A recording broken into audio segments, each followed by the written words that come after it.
उसको चांद कह देना, खुद गुलाब हो जाना, और फिर तख़य्युल का लाजवाब हो जाना। ख्वाहिशों की मर्ज़ी है जिस जगह भी वो चाहें, कैद में पड़े रहना, बाज़याब हो जाना। हुस्न की अलामत हूँ या कोई क़यामत हूँ, यानी तेरी आँखों का इंतखाब हो जाना। नींद ने ये पूछा है मेरी गहरी आँखों से, नींद ने ये पूछा है मेरी गहरी आँखों से, क्या बहुत ज़रूरी है महवे ख्वाब हो जाना। झाड़ कर अलग रखना गर्द से अटा माज़ी, झाड़ कर अलग रखना गर्द से अटा माज़ी।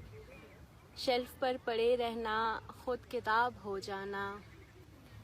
और नींद ने ये पूछा है मेरी गहरी आँखों से, क्या बहुत ज़रूरी है महवे ख्वाब हो जाना।